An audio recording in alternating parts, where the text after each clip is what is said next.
Hello guys, welcome to my channel chemistry by KD sir. आज का हमारा topic है टाइप्स ऑफ ऑर्गेनिक रिएक्शंस। देखिए, अगर आप 12th बोर्ड एग्जाम देने जा रहे हैं, आप किसी भी बोर्ड से हैं, तो आपको एक्चुअली ये टॉपिक पता होना चाहिए कि आप किसी भी रिएक्शन को देख के कैसे पता करें कि एडिशन होगी या कौन सी रिएक्शन होगी भैया। क्योंकि टाइप्स ऑफ ऑर्गेनिक रिएक्शन अगर आपको पता है तो आपके रिएक्शन लगभग सही होने के चांसेस बहुत ज़्यादा बढ़ जाते हैं। एक्चुअली मैं आपको बता दूँ, ऑर्गेनिक रिएक्शन 4 टाइप की होती है। सबसे फर्स्ट होता है हमारा एडिशन रिएक्शन। सबसे पहले हम क्या पढ़ेंगे? Addition reaction. ठीक है, मैं आपको बता दूं कि जितनी भी टाइप्स ऑफ रिएक्शन है, मेनली 4 टाइप की रिएक्शन हमें पढ़नी होती है। वैसे तो ऑक्सीडेशन रिडक्शन आप और अलग से पढ़ते हैं। एडिशन रिएक्शन में क्या होता है ये आप समझिएगा थोड़ा सा। देखिए, एक एग्जांपल है हमारे पास, जैसे कि CH2 डबल बॉन्ड CH2। अगर हम इसकी रिएक्शन H2 के साथ कराएं in the presence of nickel, तो यहाँ पे क्या होगा? देखिए, 2 H हैं, इनको ऐसे लिखेंगे H सिंगल बॉन्ड H। इस बॉन्ड को अगर हम क्लीव करेंगे तो आगे बनेगा हमारे पास CH3 सिंगल बॉन्ड CH3। ठीक है, देखिए इस रिएक्शन में हो क्या रहा है कि यहाँ पर हाइड्रोजन है वो किस पे अटैक कर रहा है? एल्कीन पे। लेकिन आप ध्यान देंगे तो यहाँ पर कोई भी बाई प्रोडक्ट नहीं फॉर्म हो रहा है। तो ऐसी सभी रिएक्शन जहाँ पर कोई भी बाई प्रोडक्ट फॉर्म ना हो, उन्हें हम क्या बोलते हैं? Addition reaction. एक एग्जाम्पल और बताता हूँ मैं आपको। जैसे कि हमारे पास लिखा है CH3CHO। इस कंपाउंड का नाम एल्डिहाइड होता है, शायद आप जानते होंगे, CH3CHO। अगर हम इसकी रिएक्शन अगर हम HCN के साथ कराएं इन दी प्रेजेंस ऑफ, एक्चुअली इसको हीट ही करना होता है। H पर क्या होता है प्लस, CN पे क्या होता है माइनस। आपको पता है कि कार्बन ऑक्सीजन में किसकी इलेक्ट्रोनेगेटिविटी ज़्यादा होती है? ऑक्सीजन की। तो O पे क्या आएगा? नेगेटिव। C पे क्या आता है? प्लस। तो कुछ नहीं करना, हमें पॉजिटिव वाले पार्ट को हम कहाँ ऐड करेंगे? नेगेटिव के पास। नेगेटिव वाले को पॉजिटिव के पास। तो H कहाँ जुड़ेगा? O के पास। CN कहाँ जुड़ जाएगा? हमारा C के पास। तो आगे कुछ ऐसा बनेगा हमारे पास, यहाँ पे लिखेंगे CH3 सिंगल बॉन्ड C। ऊपर क्या हो जाएगा हमारे पास? OH। आगे जो H लिखा था वो ऐसे लिखा रहेगा, नीचे लग जाएगा CN। अब इस कंपाउंड में देखिएगा कि क्या यहाँ पर भी कोई बाय प्रोडक्ट बन रहा है? नहीं बन रहा है। तो यानी कि ये भी जो रिएक्शन है वो किसका एग्जाम्पल है? एडिशन रिएक्शन का। ऐसी सभी रिएक्शन जहाँ पर कुछ भी बाय प्रोडक्ट ना बने, ठीक है, उन सभी रिएक्शन को हम किस कैटेगरी में रखते हैं? Addition reaction. एडिशन के बाद जो दूसरी हमें रिएक्शन पढ़नी होती है उसका नाम आता है, एडिशन के बाद सेकेंड हम पढ़ेंगे सब्स्टिट्यूशन रिएक्शन। ठीक है, देखिए सब्स्टिट्यूशन में क्या होता है? सब्स्टिट्यूशन रिएक्शन कुछ बहुत ज़्यादा डिफिकल्ट नहीं, जैसे डिफिकल्ट जैसा कुछ नहीं है इसमें एक्चुअली। बस आप थोड़ा टर्म्स को समझिएगा। जैसे कि एग्जांपल है हमारे पास एक CH4।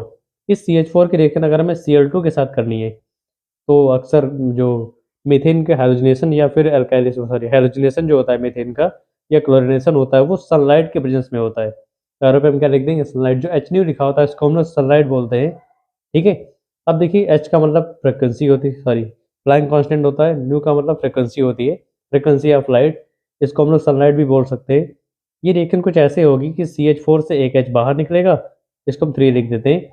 एक H निकलेगा, Cl2 को हम लोग लिखेंगे Cl सिंगल बॉन्ड Cl, और यहाँ से क्या बनेगा? HCl बनेगा। तो यहाँ पे बन जाएगा हमारा HCl, बाहर निकल जाएगा, इधर लिख देते हैं HCl। बचा क्या हमारे पास? CH3 और Cl, तो बन जाएगा CH3Cl बन जाएगा। ठीक है, ये बनेगा। तो आप इसमें देखेंगे कि यहाँ पर जो हैलोजन था वो क्या कर रहा है? मीथेन से एक हाइड्रोजन को रिप्लेस कर रहा है, सब्स्टिट्यूट कर दे रहा है। यानी कि अगर कभी कोई ग्रुप और एटम किसी दूसरे कंपाउंड से उसके हाइड्रोजन एटम को या किसी ग्रुप को रिप्लेस कर दे, सब्स्टिट्यूट कर दे, तो ऐसे सभी रिएक्शन को हम लोग क्या बोलते हैं? Substitution reaction. इसका एक और एग्जाम्पल आपको दिखाते हैं हम। जैसे कि अगर हम RX, आप जानते हैं RX क्या होता है? हेलो एल्केन जो होता है इसे हम लोग RX बोलते हैं। X का मतलब कोई भी हेलोजन, R का मतलब कोई भी अल्काइल ग्रुप होता है। अगर हम इसकी रिएक्शन KOH के साथ कर दें, ठीक है, तो एक्चुअली क्या होगा? यहाँ पर जो K होगा वो X को लेकर क्या बना देगा? KX बना देगा। इधर हमारे पास क्या बचेगा? ROH बचेगा। ठीक है, तो यहाँ पे लिख देंगे हम लोग ROH। अब आप देखेंगे यहाँ पर जो OH ग्रुप है वो क्या कर रहा है? RX से हाइड्रोजन एटम को सब्स्टिट्यूट करा दे रहा है, हटा दे रहा है। ठीक है, तो आप कह सकते हैं कि ऐसी सभी रिएक्शन जहां पर कोई ग्रुप और एटम किसी दूसरे ग्रुप और एटम को सब्स्टिट्यूट कर दे, उसे हम क्या बोलेंगे? Substitution reaction. थर्ड नंबर जो हमें पढ़नी है रिएक्शन, थर्ड नंबर में हमारी कौन सी रिएक्शन आती है? सब्स्टिट्यूशन के बाद हम लोग पढ़ते हैं एलिमिनेशन रिएक्शन। थर्ड पढ़ेंगे हम लोग एलिमिनेशन रिएक्शन। देखिए एलिमिनेशन रिएक्शन में क्या होता है कि थोड़ा सा रिएक्शन एक्चुअली थोड़ा इन सबसे हट के होती है, पर इतना खतरनाक नहीं है बिल्कुल भी। एलिमिनेशन रिएक्शन, इसमें क्या करेंगे हम लोग? एक एग्जांपल लेते हैं CH3CH2Cl। ये भी एक हैलो एल्केन ही है, CH3CH2Cl। ठीक है, अगर हम इसकी रिएक्शन KOH के साथ कर दें, किससे करना हमें? KOH के साथ। और अब लिख देते हैं हम लोग अल्कोहल। ठीक है। या तो हम एरो पे अल्कोहल लिखेंगे या फिर हम KOH के पास अल्कोहलिक लिख देंगे। अगर आप याद रखिएगा, अगर ये अल्कोहल या अल्कोहलिक नहीं लिखा हुआ है यहाँ पर, तो आप बिल्कुल मान लीजिए कि रिएक्शन आप यहाँ से KCl को बाहर निकाल देंगे और OH को यहाँ पर ऐड कर देंगे। सिंपली रिएक्शन कौन सी हो जाएगी? सब्स्टिट्यूशन रिएक्शन हो जाएगी, ठीक है। तो लेकिन अगर यहाँ पर अल्कोहल लिख गया है तो अब ये सब्स्टिट्यूशन नहीं बल्कि एलिमिनेशन रिएक्शन होगी। और वो कुछ इस तरीके से होगी कि हम CH3 से एक H को बाहर करेंगे। यहाँ से हमने एक H को बाहर कर लिया, CH2 के पास Cl लगा था, उसको हमने नीचे लिख दिया Cl, प्लस में हमारे पास क्या था? KOH। K पे कौन सा चार्ज होता है? प्लस। OH पे क्या होता है? माइनस। अभी K क्या करेगा? आप अगर थोड़ा ध्यान से देखेंगे, K क्या करेगा? इस Cl को लेकर क्या बना देगा? KCl। ये H क्या करेगा? इस OH को लेकर क्या बना देगा? H2O। तो जो हमें पता है कंफर्म हो गया, उसको हम यहाँ पे लिखते हैं। क्या बन गया हमारे पास? इधर बन रहा है KCl, प्लस में क्या बन रहा है हमारे पास? H2O बन गया। अब देखिए आप, एक बॉन्ड में कितने इलेक्ट्रॉन होते हैं? 2 इलेक्ट्रॉन होते हैं। जैसे कि ये जो बॉन्ड था, यहाँ पे 2 इलेक्ट्रॉन पाए जाएंगे, एक ऊपर एक नीचे। यहाँ पर एक इलेक्ट्रॉन, एक यहाँ इलेक्ट्रॉन। तो इस बॉन्ड का एक इलेक्ट्रॉन H लेके जाएगा, एक इलेक्ट्रॉन Cl लेके जाएगा, और अभी भी हमारे पास 2 इलेक्ट्रॉन बचे हैं। वो इलेक्ट्रॉन्स क्या होंगे? वापस इधर आएंगे और जो सिंगल बॉन्ड था उसको क्या बना देंगे? डबल बना देंगे। यानी कि हमारे पास क्या बन जाएगा?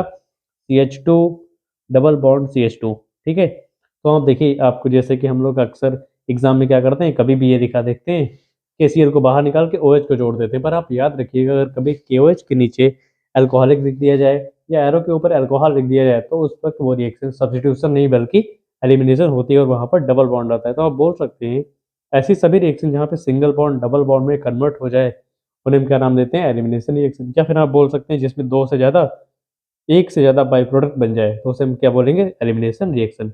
सबसे लास्ट रिएक्शन हमें जो पढ़नी है वो कौन सी रिएक्शन आती है? एलिमिनेशन के बाद भैया जो रिएक्शन हम नेक्स्ट पढ़ते हैं उसका नाम है रीअरेंजमेंट रिएक्शन, ठीक है। रीअरेंजमेंट रिएक्शन, ये भी रिएक्शन इंपॉर्टेंट है एक्चुअली, क्योंकि अल्कोहल फिनॉल ईथर एक चैप्टर है 12th क्लास में, उसमें एक रिएक्शन आती है फ्राइज रीअरेंजमेंट। वो एक्चुअली इसी का एग्जांपल है, रीअरेंजमेंट रिएक्शन का। इसमें क्या होता है? जैसे एग्जांपल है हमारे पास CH3, CH2, फिर CH2 और CH3। इस कंपाउंड का नाम क्या है?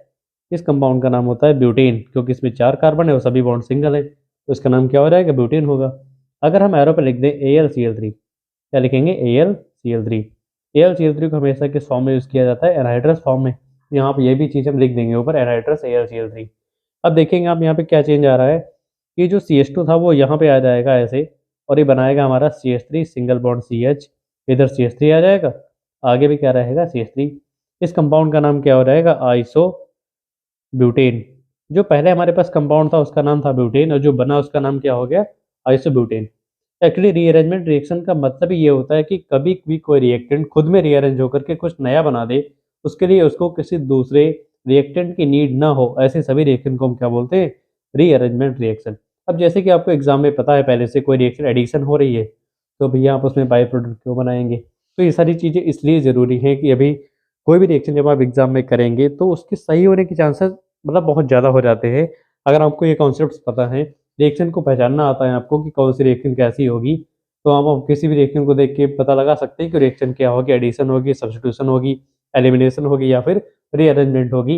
ये मेनली 11th क्लास का टॉपिक है, पर ये काम आपको आगे तक आता है, क्योंकि हम लोग अक्सर ये गलती करते हैं कि 11th को ना पढ़ के सीधा 12th को मन से पढ़ते हैं, इसीलिए हमें 12th भर दिक्कत होती रहती है। तो आप ऐसा बिल्कुल ना करें, 11th क्लास को बिल्कुल भी स्किप ना करें और पूरा पढ़ें।